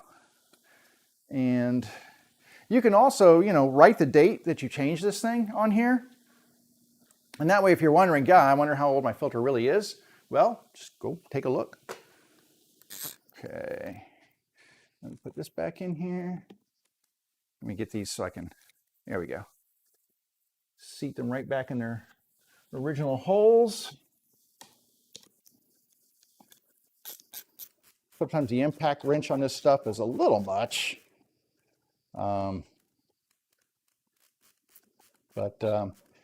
if you have a small shop, this fan system moves a ton of air, especially if you have it cranked up to like 3. It'll move a ton of air through your shop, and that will allow you to really remove a lot of dust particulate. And like I said, the thing that really amazed me is that this system right here with just a box fan and a regular old furnace fan, granted it's a furnace fan with a high FPR or MERV rating, but still a furnace fan, you're looking at a total dust solution of $40 at most. 20 bucks for the fan. This filter, depending on where you buy it, $15 to $20. You might find them cheaper online, but $15 to $20. So just think $40 for an entire solution for dust filtration. I mean, that's hard to beat. Especially, you know what? When I think of all the things I could do with those several $100s that for the next solution was $230, I think, $225. So if I said, you know what, I'm going to get one of these good systems. I'm going to spend some extra money and get a good system. By the way, there it is right there. It's ready to be plugged in, ready to blow air through here, and ready to filter. It's that simple. But if I said, you know, I want one of these good systems, let's spend some money. Well, let's look. If I spent the $225, I would get a system that the airflow is equal to this. So this one moves, let's see, 883 square inches, and it has, let's see, does it say how many feet? Trying to see if it tells me how much my my airflow is on there. Standard, optional, it doesn't tell me, but they rated this at a C+ for airflow. Well, the $225 one is also a C+, so I'm imagining it's about the same amount of airflow. The filtration effectiveness, this gets a B. The $225 one from Grizzly, sorry Grizzly, I like your stuff, but you get a D for effectiveness. A D, $225, you get a D. This one gets a B for 40 bucks. All right, so well, we can spend a little more money, right? We can go up to $230. We'll go to the Rikon. Rikon makes nice stuff, right? Or Rikon, however you like to say it. I've got one of their tools right over there. It's nice, works well. Let me just spend the money with Rikon because I know it'll be quality, right? Well, let's see, airflow, C-, C+, Rikon, C-. Let's see, filtration effectiveness, B, Rikon is a C. 230 bucks, it's a C. It's just, you can't argue with value. I mean, obviously there are filter systems out there that do a better job, right? The jet filter, if you want to spend 400 bucks, it's a B for airflow and A's across the board for everything else, right? So you're going to get a better value. You're going to get more air turnover and cleaner, but you're also, you know, it's 400 bucks. If you don't have 400 bucks and you still want your air clean, It's hard to beat. Who else came behind? ShopFox, C- and C. Worse than this. ShopFox is $244. Now, as you start spending some money, you know, you're going to get some better performance. But let's see, who has a filtration effectiveness equal to this? Well, you have to spend at least, at least $700 to move up to the next item that would be a B+. That's crazy. Now, you could go up to $400 and get an A. So if you go up to $400, you can get an A. Both of, by the way, the $355 Grizzly, C+ on filtration effectiveness. My bottom line is filtration effectiveness. How effective is this thing? Is it working? Is it doing its job? Is it cleaning the dust out of the air? So take that for what it's worth. You can look this article up on, if you go to woodmagazine.com and just do it in the little search box at the top, if you want to look for yourself and see all the comparisons and everything, just look up air filtration or dust filter, and you'll find a link to the article in there that talked about all the different metrics they used and how they tested and everything else. But bottom line was, when I finished reading that, I said, for 40 bucks, I can get a pretty decent air filtration system. Add, I don't know, $5 for the foam tape. And, and there you go. But yeah, I'm getting as much filtration as systems that cost hundreds of dollars more. And I don't know, to me, that makes it worth it. It's something that I just wanted to pass along to you all. It's for those of us who are budget shop minded people, especially if you're in a small shop. I don't need a huge amount of air turnover. It's a small shop. I'm working in a 20 by 20 foot space. So 400 cubic feet of air needs to turn over. This will do it easily. I can turn it up to, I don't know, 3. And it's not that loud. It really isn't. My noise cancellation would not allow you to probably hear it anyway, but it's not loud at all. And plus, in the summer, it provides a nice little, airflow in here. So anyway, I wanted to leave you with that. It's a helpful thing. I had to change the filter, and I was like, I should share this because people might want to see it. So if you haven't seen this before, give it a shot. If you need some air filtration, if you got a lot of dust, you're doing sanding and things like that, you're concerned about your health in general. I mean, masks are great while you're doing it, but here's the thing. Most people take their mask off as soon as they stop sanding, right? Well, that dust doesn't magically go away when you stop that sander from moving or when you stop rubbing sandpaper on a piece of wood. That dust hangs around in the air. It has to go somewhere, and until it lands on a surface, chances are it could land in your lungs. So, $20, $20, and some tape. There you go. Scrap wood. I'd say if I have $45 in this thing total, I'd be shocked. So I already had the fan. It's a great little deal. Anyway, that's where I will leave things today. Hopefully that was a nice helpful hint for some of you, and maybe I'll drop this out into a separate video. So yeah, if you're budget minded, look at making your own air filtration system. I think in the end, you'll be happy you did. If you don't need it, well, it's just something to put in your pocket. You can give it to someone else one of these days. All right, I am done for the day. I will see you back here on Wednesday. I will have the bases out of the glue and squared up and flattened, and we will do some routing and see where the journey of the sewing machine base takes us. Okay, you all have a great rest of your day. Have a wonderful Tuesday. I will see you back here on Wednesday.